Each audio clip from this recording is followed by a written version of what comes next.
Know ye not that ye are gods? Better get some popcorn ready. This one's gonna be pretty long.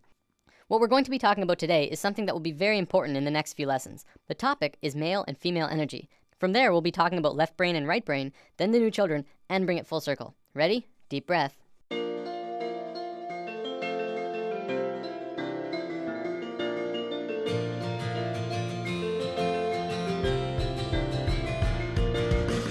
A few weeks ago, we touched upon chakras and how they're at the source of what's affecting your internal systems. What we didn't talk about was the energy flowing within them.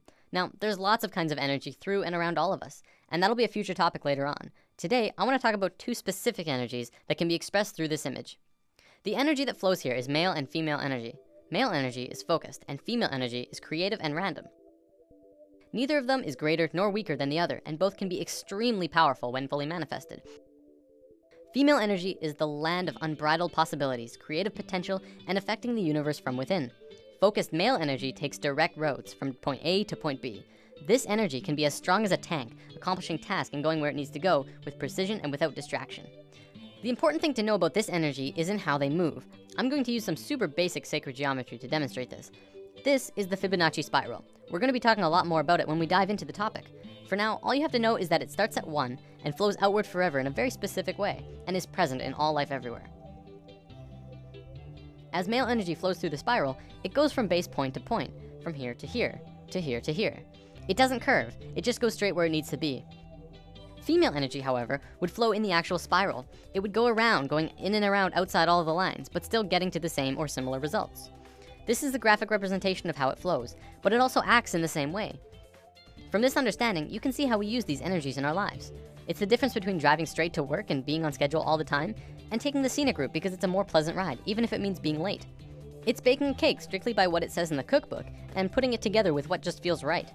It's getting that promotion for working the hardest, and getting that promotion for coming up with the best ideas. Here's a relatable example. It's the difference between Inception and Sucker Punch.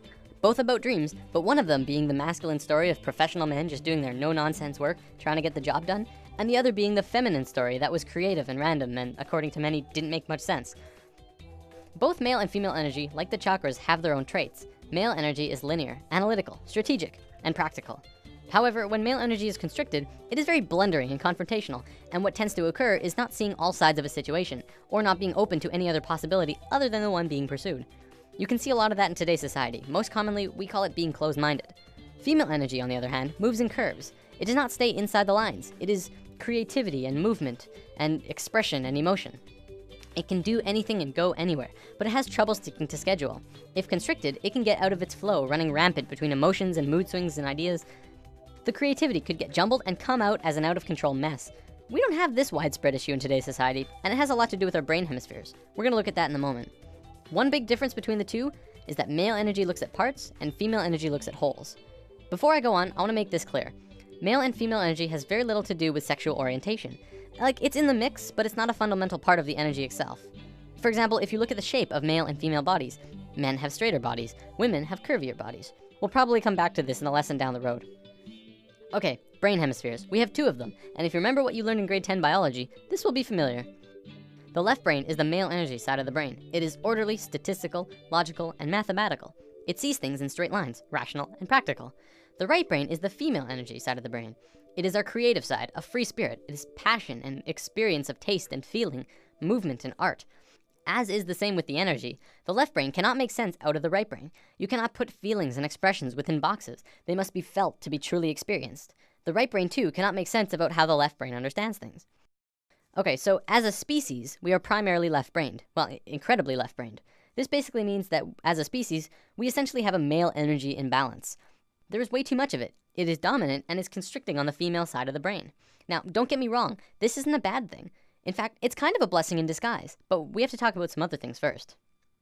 So, there's nothing wrong with our female energy. We're just not really using it to potential. Our male energy is really messed up, and that's why we're where we are right now. By where we are, I mean the economical, political, financial, religious, nuclear, dolphin and bee killing global war crisis. After lesson 1, I touched upon how right now the world is a mess in a myriad of areas. A few people commented saying, well, study the financial crisis and study the nuclear crisis and study the political crisis. They're all completely separate issues. And this is how the male energy looks at parts. We're realizing now that it's constricting on our point of view. As a whole, all of these issues together are further proof that we don't understand how to be harmonious because our male energy is out of sync with each other and the planet. So let's look at indigo children and super psychics. There's a new type of children being born on Earth. Since sometime in the 80s, new children started appearing with different or unusual traits. Their numbers began to increase, and today, nearly 100% of all children born in North America are indigo children. So what are these traits? Let's go over a list developed by Jan Yordi, a play therapist who has been studying and working with indigo children for about 4 years now. As we go over the list, see if any of these sound like you. Maybe strong-willed, independent thinkers who prefer to do their own thing rather than comply with authority figures or parents. Have a wisdom and level of awareness and caring beyond their youthful experience. Traditional parenting and discipline strategies don't appear effective with these children. If you try and force an issue, a power struggle is the typical outcome. Energetically, indigos are vibrating at a much higher frequency, so they can get scrambled by negative energy easier. Emotionally, they can be very reactive and may have problems with anxieties, depression, or temper rages if not energetically balanced. Are creative right brain thinkers, but may struggle to learn in a traditional left brain school system. Often, indigos are diagnosed as having ADD and ADHD since they appear impulsive. This is because their brain can process information faster, and they require movement to help keep them focused. Indigos are very intuitive, often psychic, and may hear, see, or know things that seem unexplainable. Indigos may have more problems with food or environmental sensitivity since their system is more finely tuned. When their needs are not met, these children appear self-centered and demanding, although this is not their true nature. These children have incredible gifts and potential and may be shut down when not properly nurtured and accepted. So what's causing this? Well, for one, there are 2 new DNA blocks being activated within these kids. They are microcephalin and ASPM. Both of these blocks are designed to regulate brain growth, giving the kids a broader spectrum of thinking and a newer way of learning. Because of this, the average IQ of an indigo child is about 140, which is 40 to 50 points higher than the average IQ. We're just learning now that our school system's methods of teaching are becoming outdated. It's because our kids are changing. We're going to look at the broader spectrum of why this is happening in a moment. For now, let's move on to the badassery that is the super psychics. These kids are hardcore.